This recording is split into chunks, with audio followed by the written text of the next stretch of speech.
He has experienced Osomatsu-kun. Yeah, maybe I'd have better luck if I was flinging Fujio's ashtray. Ow! And endured the Sword of Sodan. Oh no! Where'd you come from? Oh jeez, nuts to this. Now, Retro Nick resumes his quest to find the worst game on the Sega Genesis.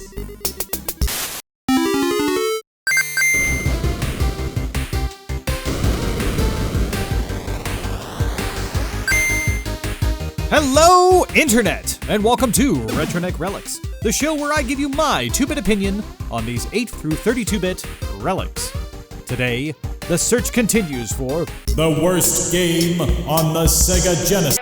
When are they gonna get to the fireworks factory? Okay, I'm sorry. Today's entry comes courtesy of a recent comment on my review of Sword of Sodan from PC Lord 20XX, who suggests, try Stormlord on the Sega Genesis next. It's guaranteed to disappoint you.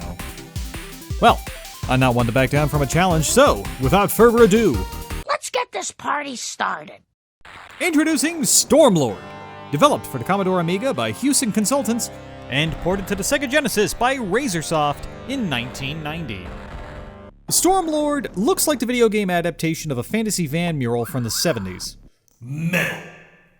When the title screen came up, I was all set to chortle the way I did when I fired up Sword of Sodan for the first time.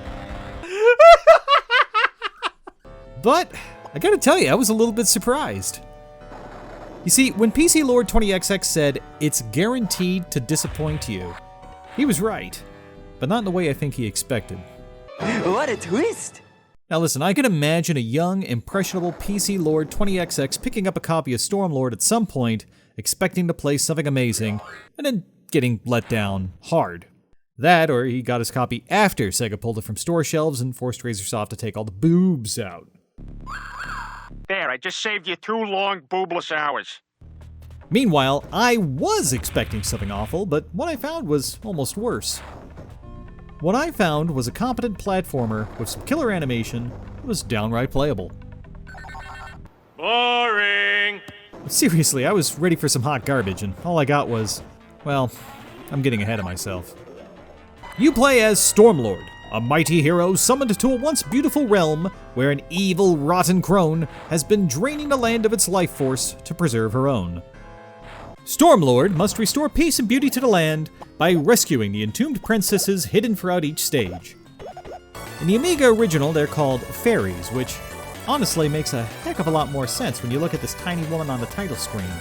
Unless the full title happens to be Stormlord, the Shauna Ray story. You got one of these big juice heads? No, I'm not attracted to gym nuts. Succeed, and the legend of Stormlord will be told for centuries. Fail, and I mean, who am I kidding? You're going to fail. Gameplay-wise, Stormlord is a combination action puzzle platformer that isn't too dissimilar from Blizzard's The Lost Vikings. So it's fitting that you would play as a guy who kinda looks like a Viking. He's a Stormlord. Whatever that is. To ensure you collect all the lost fairies, you need to find the one correct path through each level. It's actually somewhat addictive, or it would be if it wasn't so punishingly difficult. Seriously, this game is tough, like messing with Sasquatch tough. Like you just tugged on Superman's cape tough. Like you just ordered a steak at Applebee's tough. That is one tough monkey. Again, there is one path, and you need to find and traverse it in the correct order. To do so, you need to leverage these stone pedestals that summon the mighty eagle Thortos. At first, it was kind of irritating, watching a completely still Stormlord fly through the entire stage in the talons of a giant eagle. But you soon discover that this is an important part of getting the lay of the land before you commit to any one path. Still, there are certain pedestals you jump on that lead you to an area with no perch to return with, and no warning that there's no return. You also can't just backtrack on foot because your path is blocked by a tree, rocks, or some van art babe. If you choose one of these paths before you've collected the rest of the fairies, you soft lock the game. Now you have to choose between self-destruction or waiting until the timer runs up. The what? Oh yeah, on top of relentless enemies, maze-like stages complete with dead ends and baffling design that allows you to pass by a solid stone pillar, but not a flimsy chain, there is of course a time limit.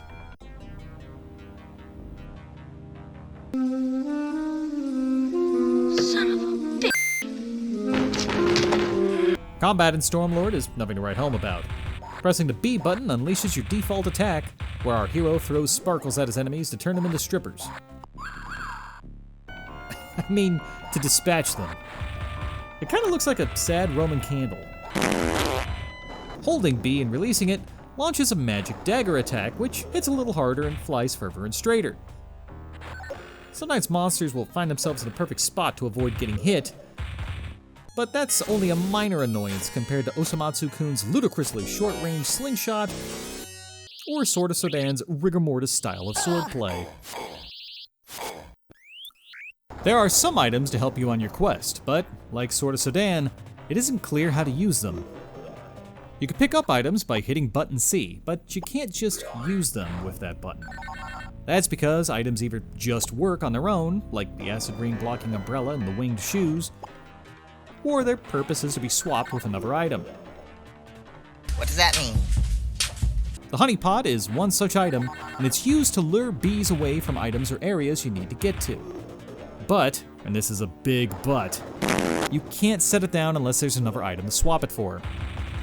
That means if you had a key in your inventory and you accidentally wasted it on a door that leads to nowhere, which happens, you can't set the honey down to attract the bees, and you're essentially stuck. And even when this thing does work the way it's supposed to, it only half works. If you set the honey down on a high ledge, 9 times out of 10, the bees will fly into your path below. Oh, no, not the bees! Not the bees! Ah! I guess you could say the bee issue is, a real bug. Be more funny! I found that the bees do tighten up their flight formation if you leave the segment and come back, but now you're risking getting killed by some other annoying thing. And before you accuse me of not reading the manual, I actually did reference the instructions this time around, and the only information about inventory items that I could find was this entry under controls that reads, Button C, press to pick up magical treasures. Press again to retrieve a different object from your chest of magical goodies. Now maybe I'm stupid, but retrieve a different object from your chest of magical goodies sort of implies an amount of items greater than 1, does it not? All pressing C does when you have an item is nothing! Unless, of course, you're standing over another item. Then you can swap the one on the ground for the one in your inventory. The game's backgrounds are kind of boring since there are only 3 set dressings across 10 stages. And don't think I found that out by getting through all 10 stages. Not even close. After 3 hours, I only managed to get through the first 2 stages. So I started leading on the level skip code to see what came up next. You know your game isn't great when the best feature is a code that allows you to skip 10% of it at a time. Sorry, I know I'm jumping all over the place here, but I've had a lot of practice jumping all over the place and getting killed by monsters, falling into pits that you can't jump out of, and finding dead ends to softlock the game over and over again.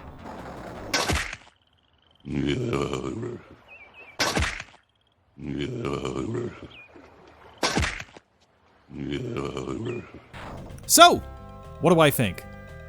Like a deadbeat dad, Stormlord can disappoint just about anybody.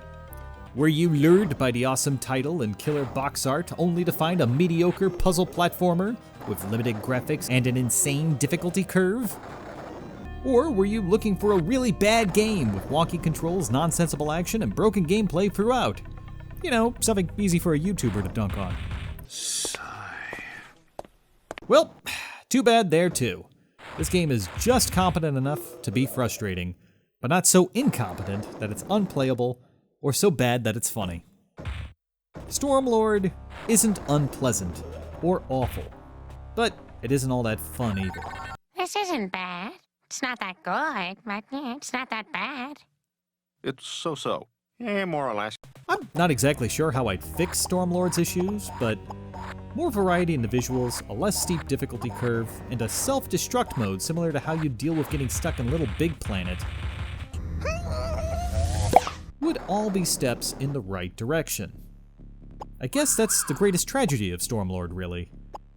With some minor refinements, you could turn this into a seriously fun little puzzle platformer, but as it stands, it's just sort of meh. I didn't even get into the bonus stages between levels, but that's because, like everything else here, they're just sort of dull and uninspired. That's why I'm giving Stormlord for the Sega Genesis 4.5 little fairy women out of 10. Close, but no cigar. So, no. Despite its shortcomings, Stormlord is far from the worst game on the Sega Genesis. Can anything out-bad Sword of Sodan? Tune in next time to find out.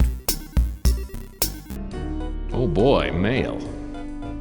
Here comes a new challenger! It's time for the RetroNick Mailbag, the part of the show where you get to be heard. Here's what you had to say about my review of Genog for the Sega Mega Drive. Kieran Higgins Poet returned from the dead to proclaim, Hey! You finally did a video on this super weird game. My old account... The tidbit I should mention is that the level with the scrolling cloud background was used, or at least stolen, for a Chinese bootleg Mega Drive game of Bubble Bobble. Oh wait, are you serious?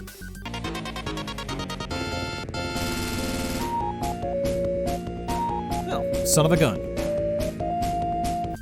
On the latest episode of Secrets and Codes, Gorette66 scoffed, Oh, it never fails to amuse me how terrible American video game box art looks. So much cringe. Look, man, you can look at any number of TurboGrafx-16 covers compared to their PC Engine counterparts, and hey, I'm right there with you. But I've always got a soft spot for Boris. I kind of like this one.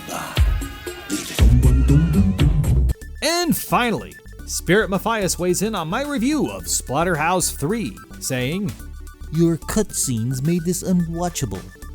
I don't care! I love it! As usual, I would love to give a major shout out to my friends over at Retro Game Squad. Except, after 13 years of solid service, they are no longer producing their show. Still, you can interact with the RGS crew over at their Discord community, and you can find a link at RetroGameSquad.com or follow them on X with the handle @RetroGameSquad. While I'm at it, I'd love to plug friends of the show and RNR supporter Ray is Happy. Check out his daily, yes I said daily videos, chock full of fine arts tutorials, inspiration, and daily motivation. Each month starts with a new cycle where you learn a new skill and stoke your fire. Go subscribe to him now on YouTube at RayIsHappy1567, or you can follow him on X with the handle @RayIsHappy. I guess this is the end, boys. Thank you so much for tuning into RetroNick Relics. If you liked this video, please be sure to slap those like and subscribe buttons, and tune in again to find out what I dig up next. I'm RetroNick. And you'd be too if you were me.